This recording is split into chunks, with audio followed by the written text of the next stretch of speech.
네, 안녕하십니까. 저는 보험법인 로고스 교육법센터의 정호영 변호사라고 합니다. 오늘 2026년 5월 11일 저는 권징 재판에 대한 사법심사 가능성이라는 주제로 제가 이제 고민하고 또 공부해 본 것들을 발표하도록 하겠습니다. 먼저 이 지금 권징 재판에 대한 사법심사 가능성 논의가 이제 지금 현재 이루어지는 배경에 대해 말씀드리겠습니다.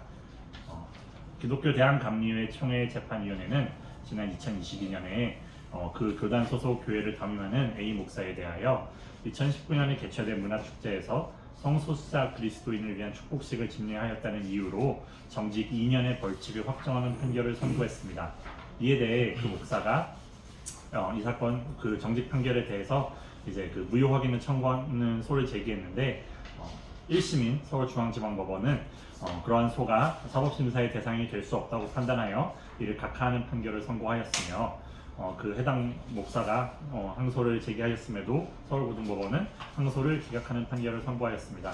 이에 대하여 다시 상소가 제기되어 현재 사건은 대법원에 계속 중이며 작년 가을자로 심리 불속행 기간을 도과해서 대법원이 본격적으로 심리를 하고 있습니다.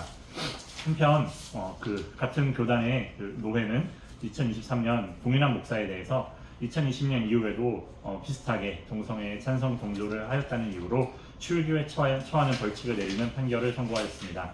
이에 대해 해당 목사가 그 출교 판결에 관해서 무효 확인을 청구하는 소를 제기하였는데 1심 법원인 수원지방법원 안양지원은 무변론으로 그 무효를 확인하는 판결을 내렸으며 해당 노회가 항소를 제기하였음에도 수원고등법원은 해당 출교 판결이 사법심사의 대상이 아니라는 주장을 배척하면서 이 사건 출교 판결에 고발권 관련 절차적 하자와 징계 재량권에 일탈 남용이 있다고 판단해서 항소를 기각하였습니다. 이에 대해서 해당 노회가 항소를 제기하여 현재 사건은 대법원에 계속 중이며 아직 심리 불속행 기간이 도과하지는 않았습니다. 이와 같이 같은 인문에 대해서 사실상 동일한 사유로 내려진 권징 재판들에 관한 법원의 판단이 엇갈리고 있는데 결국 교회의 자율적이고 독자적인 판단이 국가의 법체제 내에서 어느 범위까지 이해되어야 하는지 문제됩니다. 그래서 이하에서는 권징 재판의 사법심사 가능성에 관한 종래의 논의를 기초로 해서 이제 그 판결들을 살펴보도록 하겠습니다. 네. 그래서 권징재판의 3페이지입니다. 권징재판에 대한 사법심사 가능성에 관한 종래 논의 및 판결에 관해서 살펴보겠습니다. 이러한 논의는 이제 크게는 이제 민사소송법상 소의 이익에 관한 그런 논의에 속합니다. 그래서 본문을 보면은 민사소송법상 소송 요건 중 하나인 소의 이익, 권리보호 요건으로서 이 소의 종류를 불문한 공통적인 소의 이익으로서 청구가 재판상 청구할 수 있는 구체적인 권리 또는 법률 관계일 것에 해당하여야 하는 요건이 존재합니다. 이제 그 다음 문단 보시면은 정당, 종교단체, 대학과 같은 특수한 부분사회의 내부 분쟁의 경우에 이러한 청구 적격이 인정되는지 문제되는데 정당의 경우에는 법원이 이 정당의 경우 특별한 보호를 받고 또 공적인 성격이 이제 인정되기 때문에 그 공천이 이제 그 민주주의 원칙 등등에 이제 위배되거나 그 절차가 현저하게 불공정한 등의 경우에는 사법심사의 대상이 된다라고 판시하고 있습니다. 그러면 나항에서 교회 권징 재판이 사법심사의 대상이 되는지 여부에 관해서 살펴보겠습니다. 다음 4페이지에는 이제 제가 지금까지 어떤 이제 확립된 이제 일반론에 관해서 제가 살펴본 거를 말씀드리고자 하는데요. 과거 교회 권징 재판이라 함은 법원에서 종교단체가 교리를 확립하고 단체 및 신앙상의 질서를 유지하기 위하여 목사 등 교역자나 교인에게 종교상의 방법에 따라 징계 제재하는 종교단체의 내부적인 제재라고 정의되어 왔습니다. 이러한 정의를 바탕으로 대법원은 원칙적으로 권징 재판의 효력 자체를 사법심사의 대상으로 삼아 효력 유무를 판단할 수는 없되 예외적으로 그 효력 유무와 관련하여 구체적인 권리 또는 법률 관계를 둘러싼 분쟁이 존재하고 또한 그 청구의 당부를 판단하기에 앞서 위 권징 재판의 당부를 판단할 필요가 있는 경우에는 그 판단 내용이 종교 교리의 해석과 관련되지 않는 한 법원이 위 권징 재판의 당부를 판단할 수 있다는 입장을 유지하고 있는 것으로 보입니다. 그리고 대법원은 이렇게 원칙적으로 권징 재판의 효력 자체를 심사의 대상으로 삼아서 효력 유무를 판단할 수 없다는 근거를 헌법 20조의 종교의 자유와 정교 분리의 원칙에서 찾고 있는 것으로 보입니다. 그래서 이제 그 다음 페이지부터는 지금까지 권징 재판을 다루고 있는 대법원의 판결들을 이제 그 시간 순서에 따라 쭉 정리해 보았습니다. 먼저 대법원이 1972년 11월 14일에 선고한 7-1330 판결입니다. 이 판결은 교회가 그 교회의 사찰에 대하여 그 사택에서 퇴거할 것을 청구하였던 사안에 관한 것인데 대법원은 이제 그 교회 대표자가 노예에서 면직되어 그 대표자 자격을 이제 그 상실하였다는 내용의 상고 이유를 이제 받아들였습니다. 이 사건에서는 그러한 노회의 면직 판결이라는 권징 재판에 대해서 사법심사가 이루어질 수 있는지 여부는 쟁점으로 대두되지는 않았습니다. 그렇지만 나중에 이 판결이 향후 정립될 법리의 기초가 되는 판결로서 인용이 되어서 먼저 말씀을 드립니다. 그 다음으로 1984년 7월 24일에 선고된 83-다카 2065 판결이 있습니다. 이 판결이 어떻게 보면 이제 방금 말씀드린 1972년 판결보다 뒤에 나온 것이지만 사실상 이제 그 권징 재판의 사법심사 가능성에 대해서는 아주 이제 기초가 되는 판결이라고 할 수 있는데요. 이제 그 노회 재판국에서 그 교회 목사였던 사람에 대해서 정직 및 이제 면직 판결이 문제되었던 사람으로서 대법원은 그러한 면직 판결이 권징 재판에 해당하여 원칙적으로는 사법심사의 대상이 될 수 없다고 판단을 했습니다. 그러면서도 대법원은 해당 사안에서 대표권의 지위 부인의 전제로 권징 재판의 효력이 다투어지는 이상 그 유무효를 따져보되 그 권징 재판이 교회 헌법에 정한 적법한 재판 기관에서 내려진 것이 아니라는 등의 특별한 사정이 없는 한 그 권징 재판을 무효라고 단정할 수 없다라고 판단하였습니다. 즉 이와 같이 원칙적으로는 사법심사의 대상이 될 수 없다고 판단하면서도 그 권징 재판의 효력이 어떤 대표권의 지위 등과 같이 이제 그 관련 사안에서 관련 문제에 있어서 그 전제 내지는 이제 선결 사항이 되는 경우에는 이제 그것이 이제 판단의 대상이 된다라고 판시하였던 것입니다. 다음 페이지 보시면은 이제 그로부터 한 1년 정도 뒤에 나온 이제 그 1985년 9월 10일에 선고된 84-다카 1262 판결이 있는데 이 판결은 교회 및 노회의 목사, 장로, 집사 면직 판결 결의는 그 교회에 소속된 그 교회 내지 노회에 소속된 목사나 교인에 대한 관계에서 그러한 것이고 소속을 달리하는 목사나 교인에 대해서는 효력이 미친다고 할 수는 없다고 판단을 했는데 사실 이 판결은 교회 분열이 이제 인정되던 그런 이제 법리가 존재하던 시절에 이제 나왔던 판결로 보입니다. 그다음에 이제 라항에는 이제 1995년 3월 24일에 선고된 94-47193 판결이 있는데요. 이 판결은 이제 그 원칙에 대한 부분만 이제 설시했는데 이제 두 번째 줄을 보시면 대법원은 그 권징 재판으로 말미암은 목사, 장로의 자격에 관한 시비는 직접적으로 법원의 심판의 대상이 된다고 할 수 없다 이렇게 판단을 했습니다. 그래서 이 95년 판결이 있은 뒤에 이제 명시적으로 권징 재판이라는 이제 용어를 사용하는 이제 대법원의 판결은 현재 공개된 범위에서는 이제 확인이 되지 않다가 이제 마항에 이제 2006년에 이제 대법원이 조금은 이제 그 전기가 될 수 있는 판결을 내놓는데 이제 사실관계를 말씀드리면은 교회 시무장로직에 대한 공동의회의 신임 결의가 불결되어 무임 장로가 된 사람들이 해당 결의의 무효화기를 구한 사안입니다. 네, 이제 7페이지에 이제 자세히 써놨는데요. 대법원은 그러한 공동의회의 결의가 권징 재판에 해당하지 아니하며 종교단체 내에서 개인이 누리는 지위에 영향을 미치는 단체법상의 행위로서 사법심사의 대상이 된다고 판단했습니다. 이제 이렇게 판단한 이유는 첫 번째, 이제 그렇게 사법심사의 대상을 삼지 않는다면 제 밑줄 쳐놓은 부분처럼 국민의 재판 청구권이 침해될 위험이 크다는 점이 이제 지목되었고요.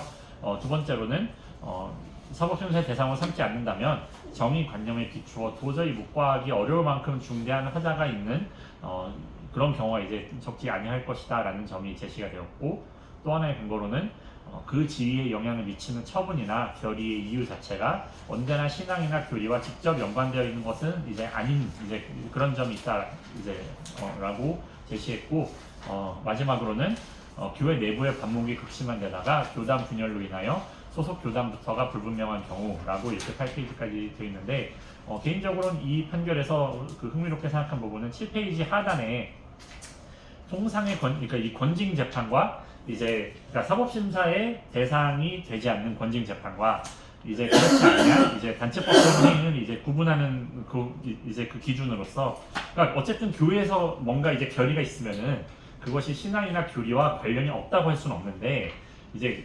사법심사에서 제외되는 권징 재판이라고 하면은 이제 그 처분의 원인이나 이유가 이제 신앙 내지 교리에 이제 있는 것이고 이제 이 사건에서 문제됐던 이제 그 신무장로에 대한 신임 투표는 반대로 그 효과 측면에서 피고 교회의 어떤 그 신앙적 정체성에 영향을 미치는 그러니까 이제 신앙과 교리가 이제 원인이 되는 거면은 원인이 돼서 나온 처분이면은 사법심사를 할 수 없고 그런데 이제 그 이제 결과론적으로 그게 이제 신앙이나 교리에 영향을 미치는 것이라고 한다면은 이제 사법심사의 이제 그 대상이 될 수 있을 것처럼 이제 그렇게 이제 판시를 하였습니다. 그래서 이제 8페이지에 이제 그 제가 이제 뭐 약간의 이제 그 감상을 적어놨는데 원년 재판에 그 이제 사실 근데 이 재판은 사실 이 판결은 엄밀히 말하면 사실 권징 재판이라고 보기에는 조금 이제 그 성격이 좀 다른 이제 그 어떤 이제 공동의회 결의에 대한 것인데요. 권징 재판이라는 것이 뭐 그 문헌상 책벌 내지는 징계라는 이제 성격이 이제 있는 거에 비추어 보면은 교인들의 총의로 공동의회에서 어떤 이제 결의를 했다고 했을 때 그것이 어떤 이제 징계나 이제 책벌이라는 성격이 있다고 보기는 이제 어렵기 때문에 이제 이렇게 이제 권징 재판과 이제 그에 해당하지 않은 단체법적 행위를 구분하는 것이 뭐 어느 정도 설득력은 이제 있는 것 같습니다. 이제 그런데 이 판결이 중요한 건 이제 뒤에 많이 나오지만 이 판결이 사실은 이제 정확히 권징 재판에 대한 것은 아닌데 이제 그 권징 재판에 관한 이제 이후의 판결이 사실 계속 인용이 됩니다. 이 판결이.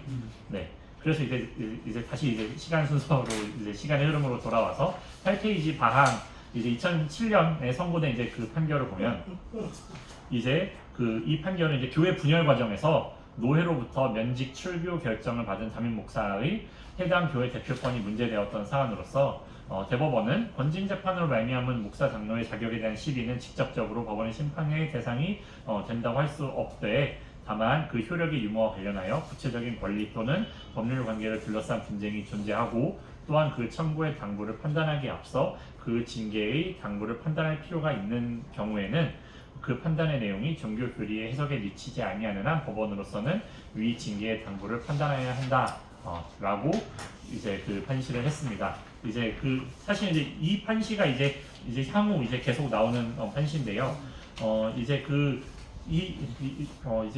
이제 9페이지 이제 가서 보시면 아까 제가 처음에 가장 기초가 되는 판결이라고 말씀드렸던 1984년 판결에서 이제 그 이루어졌던 사법심사의 원칙적인 제외에 관한 판단이 본격적으로 일반적인 법리 수준으로까지 정리된 것으로 그렇게 평가될 수 있습니다. 왜냐하면은 아까 84년 그 판결에서는 이제 법리가 이렇다, 이제 그 일반론이 이제 이렇다라고 설실하고 판단한 것이 아니라 그냥 바로 이제 구체적인 사실 인정을 하면서 이제 이렇게 한다라고만 했는데 이제 2007년 판결에서는 이제 그런 구조가 이제 본격적으로 이제 어떤 일반적인 이제 기준으로까지 이제 격상됐다라고 이렇게 선언을 한 것으로 저는 그렇게 이제 보입니다.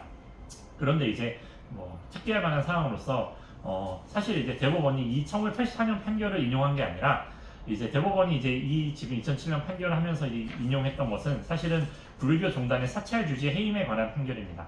예, 네, 이제 그리고 이제 이제 불교 종단의 그 사찰 주지 해임에 관한 이제 판결이에서 인용하고 있는 92년 판결이 있는데 그 92년 판결이 이제 예전에 제가 제일 처음에 보여드렸던 그 72년 이제 판결을 이제 인용한 것인데요.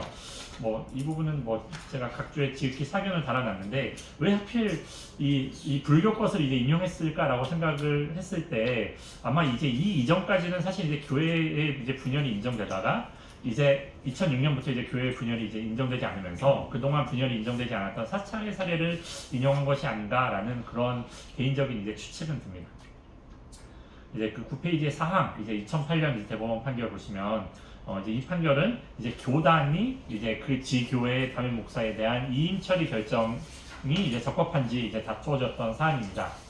그러면서 대법원은 앞서 보여드렸던 그 공동의회에서의 신임 투표에 관한 그 2006년 판결을 이제 인용하면서 이제 그 해당 교역자가 교회의 담임 목회자로서 가지게 되는 영적 지도자, 행정 책임자, 회의의 주재자로서의 모든 지위, 그리고 사택 및 생활비를 제공받는 개인의 사업상의 권리관계, 그리고 교역자로서의 신분 등등이 이제 관련될 수 있는 그런 결정이기 때문에 이 담임 목사에 대한 이 이임 처리 결정은 개인의 특정한 권리 의무에 관계되는 법률상의 쟁송사항에 해당된다고 판결했습니다.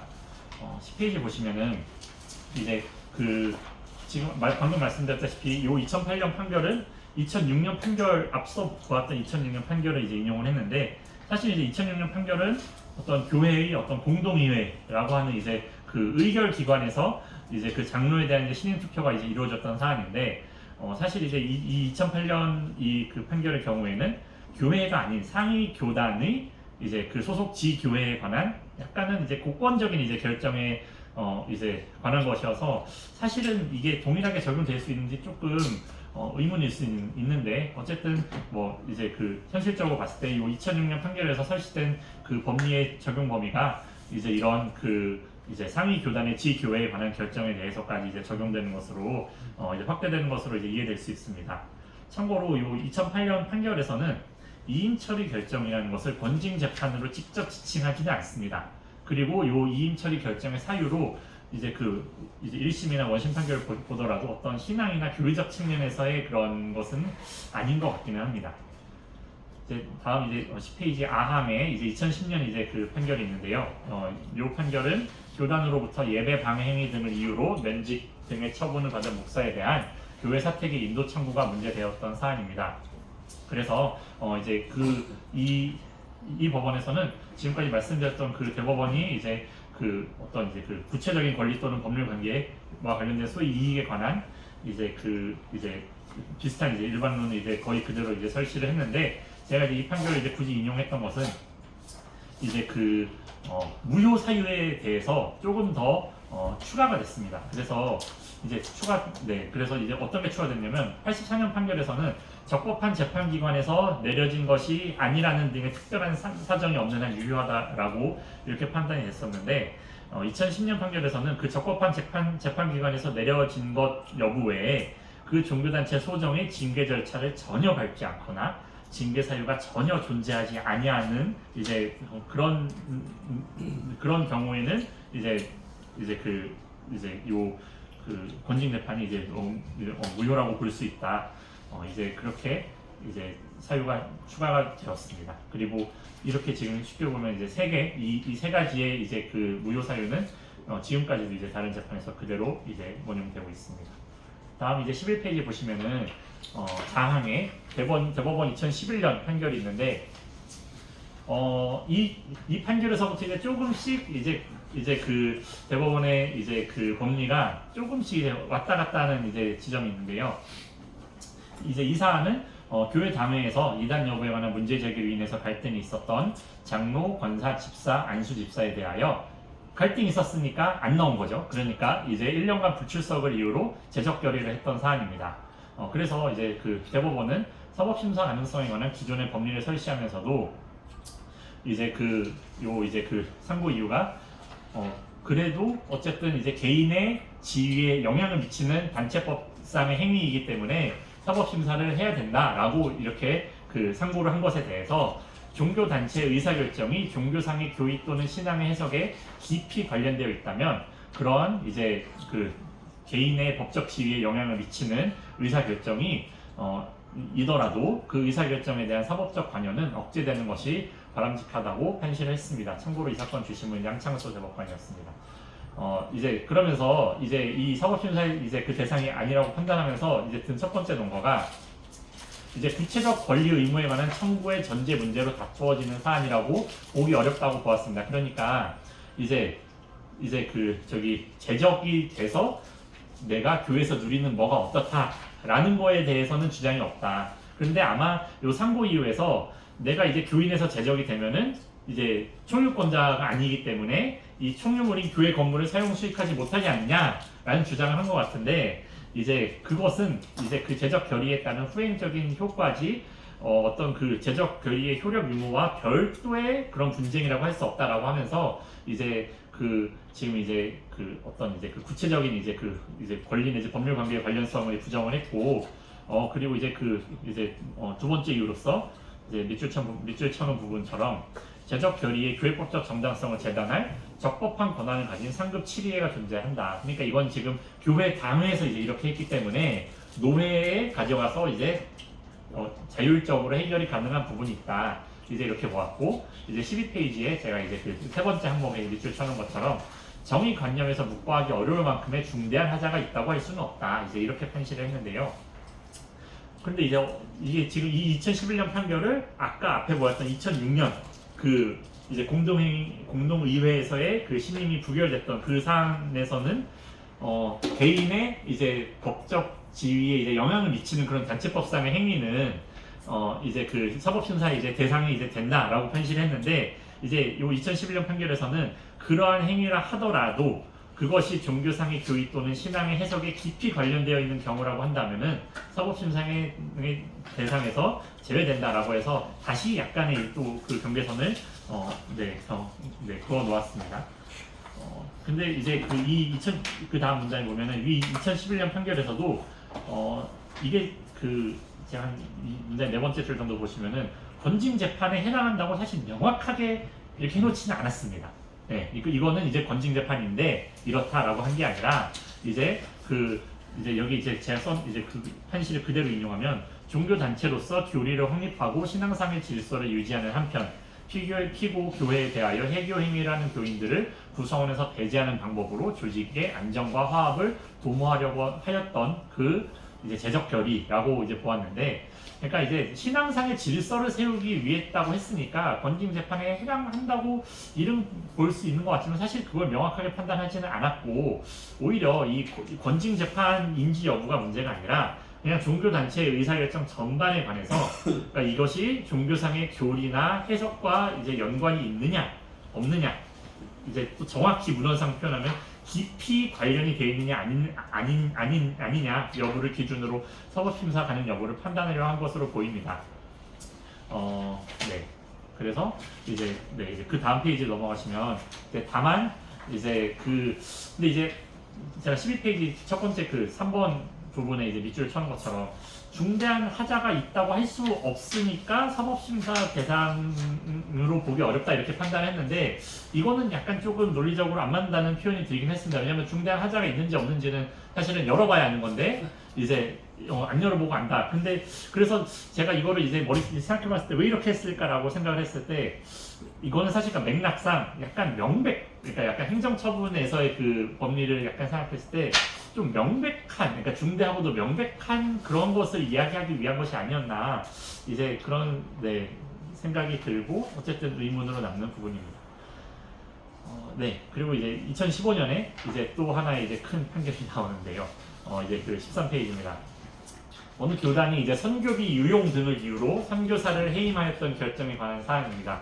그래서 대법원은 먼저 이 선교사에 대한 해임 결정이 건진 재판에 해당한다고 판단을 먼저 이렇게 전제를 했습니다. 명시적으로. 그리고 그러면서도 대법원이 어떻게 얘기했냐면, 종교단체의 건진 재판이라고 하더라도 어떤 방금 지금까지 봤던 구체적인 분쟁이 존재하고 또 그 청구의 당부를 판단하기에 앞서 이 건진 재판의 당부를 판단할 필요가 있는 경우에는 그 판단의 내용이 종교 교리의 해석과 관련되지 않는 한 건진 재판의 당부를 판단할 수 있다.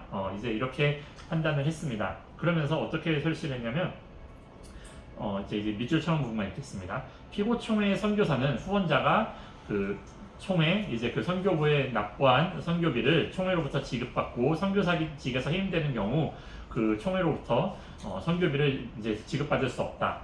네. 그리고 이제 14페이지 보시면은 이제 그렇기 때문에 이렇게 선교비를 이제 지급받는 관계에 있기 때문에 이제 이 해당 원고를 선교사직에서 해임하는 결정은 그 선교사였던 사람의 구체적인 재산상 권리에 영향을 미치는 이제 결정이다. 이제 이렇게 판단을 했고, 또 이제 이 해임 결정의 이유와 경위에 비춰봤을 때 그 결정의 유무효 판단의 내용이 교리의 해석과 관련된 것은 아니다. 그러니까 선교비를 유용했다, 횡령했다라고 하는 것이지 어떤 종교 교리의 해석이 다르다, 이제 이런 것이 아니다라는 것이죠.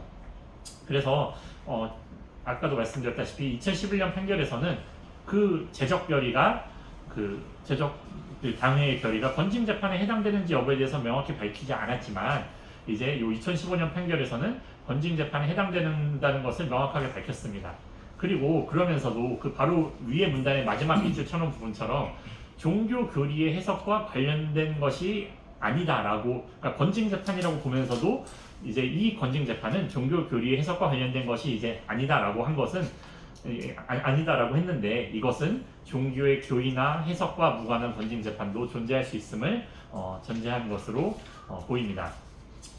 그리고 이제 이제 그 한편 이제 그 또 비교하고자 하는 부분은 2011년 판결에서는 이제 교인의 교회 출입에 관한 권리는, 그러니까 내가 총유권자이기 때문에 총유물을 사용 수익할 수 있는 그 지위는 이 지위를 주장하더라도 그거는 구체적인 분쟁의 전제가 될 수 없다고 했지만, 2015년 판결에서는 선교사의 선교비에 대한 권리가 구체적인 분쟁에 전제되는 법률 관계에 해당할 수 있는 것으로 보았습니다. 그래서 개인적으로는 조금 뭐 이해가 되지 않는 부분도 있는데, 왜 이해가 안 되냐면, 어쨌든 그 선교사를 파송하면서 선교비를 지원한다는 것은 저는 사실은 굉장히 본질적인 사항이라고 생각을 하기 때문에 이제 조금 이해는 안 되지만, 선회하자면은 어떤 교인의 단체법적인 지위와 선교사의 어떤 그 계약, 어쨌든 파송이라는 계약으로서 이제 맺어진 지위의 차이에서 착안한 것이 아닐까, 이제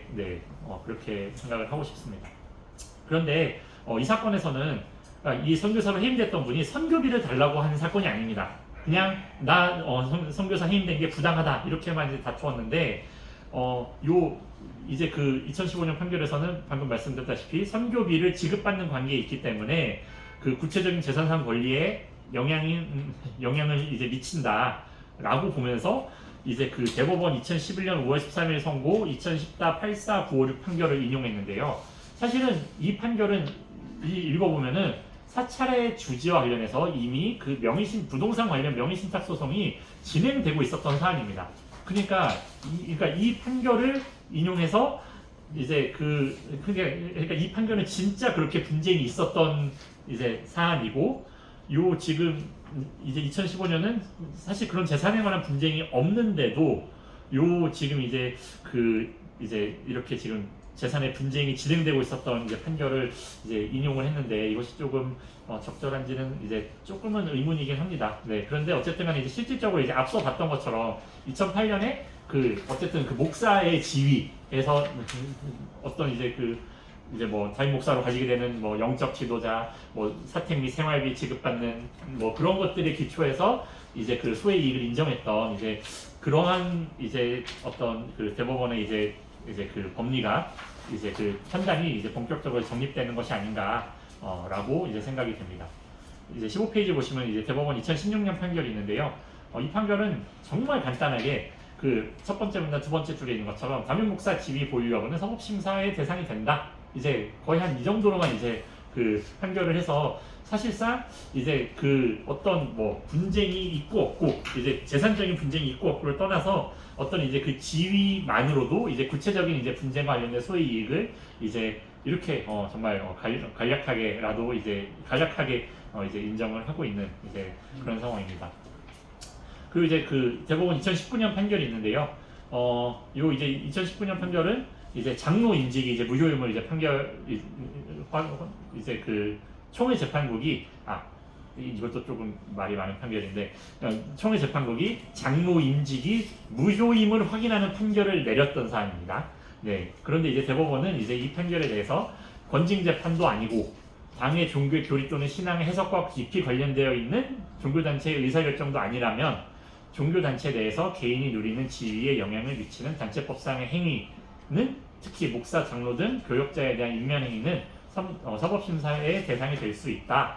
이제 이렇게 판단을 했습니다. 그러면서 16페이지 보시면은 이제 그 장로 임직의 무효임을 확인했던 이 판결에서 문제됐던 거는 어떤 이제 사실 절차적인 하자였습니다. 그래서 이제 대법원이 이런 절차상의 하자의 문제는 피고 교단의 교리나 신앙 해석에 깊이 관련되어 있다고 할 수 없고, 이제 그렇기 때문에 이러한 이제 판결, 그러니까 장로 임직의 절차상 문제가 있어서 무효임을 확인하는 판결은 권징 재판의 성격을 갖는다고 할 수도 없다. 사실은 이제 이렇게 판시를 해서 이제 앞서 본 2015년 판결에서는 건징 재판에 해당을 하되 교리 해석에 관한 것은 아니라고 이제 보았던 것과 비교하면은 오히려 이제 그 사법심사의 대상에서 제외되는 건징 재판의 범위는 어떻게 보면 더 이제 축소되어 가는 이제 그런 것으로도 이제 볼 수 있습니다. 그러니까 이제 쉽게 말해서 아까 이제 종래의 건징 재판에 관한 정의로서 종교 단체가 교리를 확립하고 단체 및 신앙상의 질서를 유지하기 위하여 제재하는 그런 종교 단체 내부적인 제재, 이게 이제 종래의 이제 그 건징 재판의 정의였다고 한다면은 그 중에 단체의 질서를 이제 유지하기 위한 제재의 측면은 사실상 이제 건징 재판의 범위에서 이제 제외되고 있는 것이 아닌가 이제 이렇게 생각이 듭니다. 그래서 이제 그 연결선상에서 이제 2020년 판결에서는 교단이 이 판결은 어떻게 나온 거예요, 결론은? 2019년 판결이요? 네, 그 무효 확인이 적법하다고 난 겁니다. 그 판결 무효 확인이 적보다. 네, 그렇게 났습니다. 그럼 결국 오거 청구 기각했어요? 그런 것 같습니다. 그럼 그러니까 무효 확인이 적법하다. 네, 무효 확인이 적법하다. 사업審사 대상으로 본 거잖아요. 네, 본 겁니다. 네, 무효 확인이 그러니까 이건 권익 재판이 아니라고 본 거고. 네, 그러니까 권익 재판이 아니라고 봤기 때문에 권익 재판의 사업審사 대상하고는 상관이 없는 거예요. 네.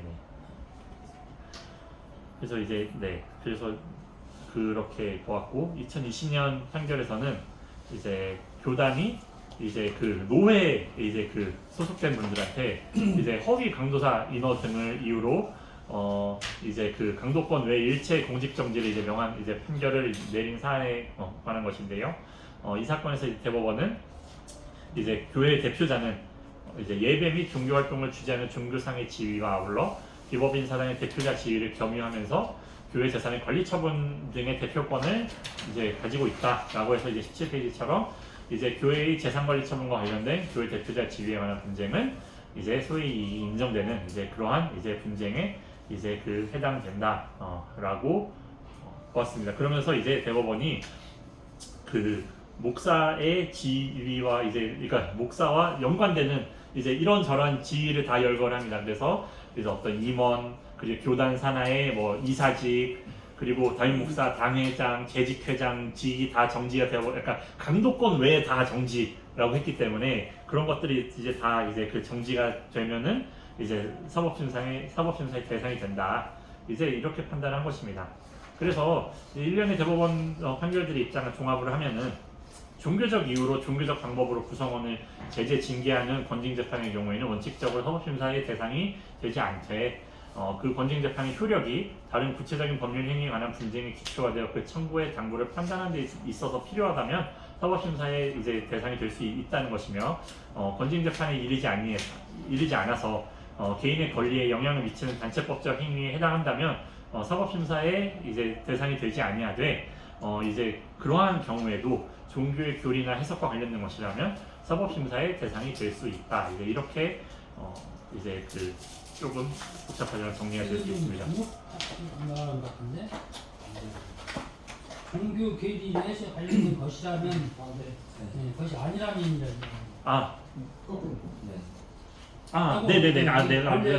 네네. 하면 사실상 대상이 죄송합니다. 네, 맞습니다. 네, 제가 되대와 아닙니다. 앞뒤가 바뀌었어요. 제가 이게 문장 순서를 바꾼 건데, 네, 죄송합니다. 관련된 것이 아니라면 그렇죠. 네? 예, 맞습니다. 큰일 날 뻔했네. 그래서 되고 네, 맞습니다. 단체법적 해당 행위에 되면 이제 되되 네, 종교의 교리나 해석과 관련된 것이라면은 사법심사에서 제외된다. 네. 그래서 이제 지금까지 본 이제 요 약간 일반론을 보면은 이제 아까 처음에 말씀드린 그 이제 정직 판결이랑 이제 출교 판결을 대해서 이제 살펴보면은 이게 지금 다 이제 박스에 공개가 돼 있습니다. 그래서 이제 정직 판결과 관련돼서는 이제 그 1심에서 이제 18페이지 보시면은 1심에서 사법심사의 이제 그 사법심사의 대상이 될 수 없다라고 판단을 해서 소를 각하했습니다. 그래서 물론 이제 요 그 건징재판 여부만 다투어진 건 아니고 이제 요 정직 기간이 사실은 경과했기 때문에 확인의 이익보다 사실 같이 이제 다투어졌는데 그런데 어쨌든 간에 요 이제 2024년 중앙지법 판결의 그 이제 두 번째 내지 세 번째 문단의 그 마지막 절에 보면은 어쨌든 정직 판결이 문제라고만 했지 이를 선결 문제로만 손해배상 청구 등의 구체적인 권리 주장은 하지 않았다. 이제 그런 이유로 이제 이것이 이제 이 정직 판결이 사법심사의 대상이 되지 않는다고 보았고요. 그리고 이제 이제 19페이지에서 보면은 제가 아까 말씀드렸다시피 이 목사님이 처음에는 정직 판결을 받고 그 뒤에도 계속 이제 찬성 동조 행위를 해서 출교 판결을 받습니다. 그래서 이제 이 정직 판결에 이제 요 판단을 받아야 요 이제 출교 판결에 이제 그 판단에 관한 판단에 영향을 미친다라고 주장을 했던 것 같은데 이제 19페이지에 이제 쳐놓은 이제 밑줄들을 보면은 그 둘은 크게 이제 관련이 없다라고 이제 판단을 했습니다. 그래서 이제 이 판결의 의의는 19페이지 마지막 문단에 제가 적어놓은 것처럼 이 사건 정직 판결이 동성애 옹호라는 교리적 차원의 문제에 깊이 관련되어 있는 권징 재판에 해당되는 것을 전제해서 이 사건 정직 판결에 따른 구체적인 권리 또는 법률 관계를 둘러싼 분쟁이 존재하지 않으므로 사법심사의 대상이 될 수 없다라고 판단하는 것인데 이게 지금 이제 2024년에 이제 내려진 것인데 앞서 보았던 2020년까지의 대법원의 판결에 비하면 사법심사의 대상을 사법심사 대상에서 제외되는 범위를 조금 넓게 본 것이 아닌가 이제 이렇게 생각이 됩니다. 이제 이거에 대해서 이제 이 목사님이 이제 항소를 해서 이제 서울고등법원이 2025년 4월 24일에 판결을 내리는데요. 이제 지금 이제 설시한 이제 일반론은 이제 앞서 보았던 이제 판결들의 것입니다. 그러면서 이제 20페이지에 제가 이제 밑줄 쳐놓은 부분처럼 교역자가 정직 이상의 처벌을 받으면은 그 교단 내에서 총무, 실장, 부총무가 될 수 없다는 점. 그리고 이제 21페이지로 이제 넘어가는 부분을 보면은 이제 이제 정회원이 된 이후 정직 이상의 처벌을 받은 사람은 5년 이상이 경과해야 감리사가 이제 될 수 있다고 되어 있는 점. 그리고 이제 21페이지에 그 다음 밑줄 쳐놓은 것처럼 이제 이 2년의 정직 기간에 상응하는 응급을 지급받을 수 없다는 점. 네. 그리고 이제 그에 따라서 이제 실제로 이제 생활비를 지급받지 못하였는데 여기서 이제 제가 보기에 중요한 부분은 이제 그동안은 이 명시적으로 해서 설치는 안 됐었는데 원고는 이렇게 무효 확인을 받음으로써 생활비 미지급의 적법 여부에 관해서 이제 다툴 수 있다. 이제 이러한 이걸 다툴 수 있는 이제 가능성이 있기 때문에 이제 이 부분이 이제 사법심사의 대상으로 삼는 것이 맞고 또 확인의 이익도 있다. 이제 이렇게 판시를 한 것입니다. 그러면서 이제 22페이지에서는 이제 이제 총회의 이제 정직 판결 당국 판단이 이제 종교 교리의 해석에 이제 미치는지 여부가 문제가 됐는데 이제 자세한 사항은 이제 한번 읽어보시면 좋을 것 같고 이제 그렇다면 이라고 시작하는 문단을 말씀드리면은 종교 교리 해석을 수반하지 않는 이제 범위에서만 이제 총회 정직 판결 당부를 판단할 수 있다.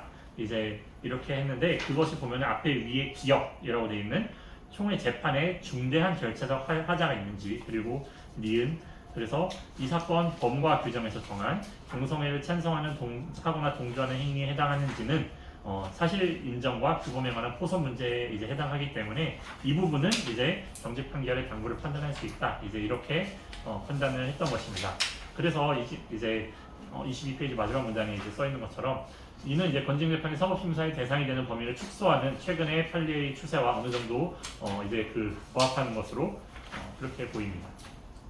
이제 23페이지로 넘어가시면은 이제 정직 판결 이후에 또 출교 이제 나가라라고 하는 이제 판결을 받는데 이제 이 1심 법원은 이제 이제 피고가 송달 받았음에도 아무런 답변을 제출하지 않아서 이제 무변론 판결을 이제 선고해서 사실상 그냥 청구 원인을 이제 그대로 인용을 했기 때문에 이제 그 부분은 이제 제가 이제 여기 적지 않았고 이제 2심 법원은 이제 사법심사 가능성에 대해서 아래와 같이 이제 판시를 했습니다. 그래서 이제 여기 이제 교인으로서 비위가 있는 자에게 종교적인 방법으로 징계 제재하는 종교 내부의 권징 재판이 아닌 한 이제 단체법상의 행위라 하여 반드시 사법심사의 대상에서 제외할 것은 아니고 이제 그렇게 이제 방금 앞서 쭉 봤던 이제 대법원의 그런 이제 판시를 이제 설치하고 있고 그러면서 이제 여기서 판단한 이유가 이제 1번에 밑줄 쳐는 것처럼 이 출교 판결은 원고의 담임 목사이자 교인 지위에 관한 분쟁에 해당한다는 점,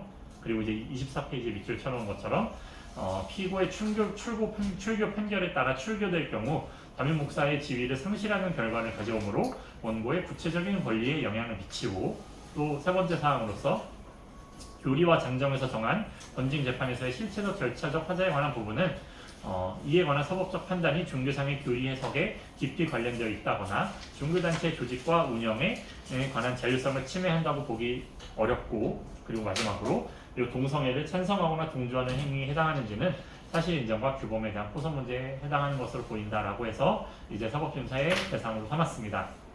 그래서 그래서 이제 이 판결에서는 제가 자세한 결과를 제가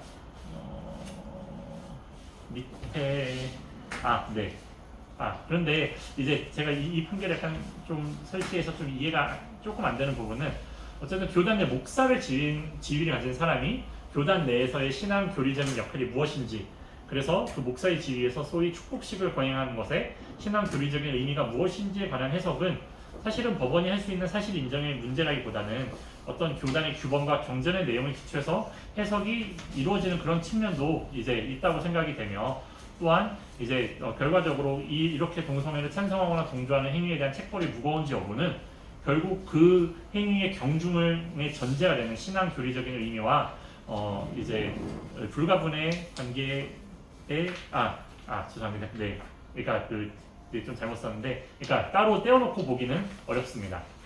그런데 이제 25페이지 보시면 실제로 이 판결에서는 이 목사님의 행위가 동성애를 찬성하거나 동조하는 이 행위로서 징계 사유에 해당한다고는 판단했습니다.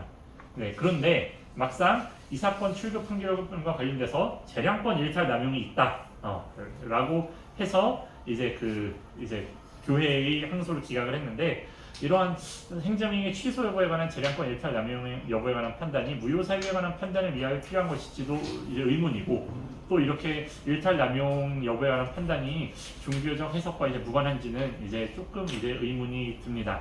그래서 아무래도 이 부분은 이제 지금 아직 심리부 속행 의견에 도과하진 않았지만 아마 심리로 속행되지 않을까라는 생각이 듭니다. 네, 이제 약간의 이제 결론 내지는 이제 그냥 마지막으로 덧붙이는 말인데요. 이와 같이 이제 건징 재판에 대한 사법심사 가능성이 점차 증가하고 있는 추세에 있는 것으로 보입니다. 그리고 이에 더해서 최근 법원의 재판에 대한 헌법소원 심판이 제도가 도입된 점을 감안하면은 건징 재판에 대하여 사법심사를 하지 아니함으로써 건징 재판의 상대방이 건징 재판의 절차적 및 실체적 하자를 다퉈볼 수 없도록 하는 것은 재판 청구권을 침해하는 헌법재판소의 판단으로 이어질 가능성이 높아졌기 때문에 사실은 법원이 이제 이러한 이유로 사법심사를 하지 않는다고 선택하기가 조금 더 어려워지지 않았나라고 생각이 됩니다. 그럼 반대로 교회나 교단 입장에서 이 건징 재판에 대해서 사법심사가 이루어진 것이 종교의 자유를 침해한다고 주장할 수도 있을 것입니다. 그런데 이미 누가 그렇게 재판 소원을 했다가 이제 그걸로 종교의 자유가 침해되었다는 주장을 받아들이지 않아서 사실 이제 각하가 됐습니다. 이상입니다. 네. 수고하셨어요.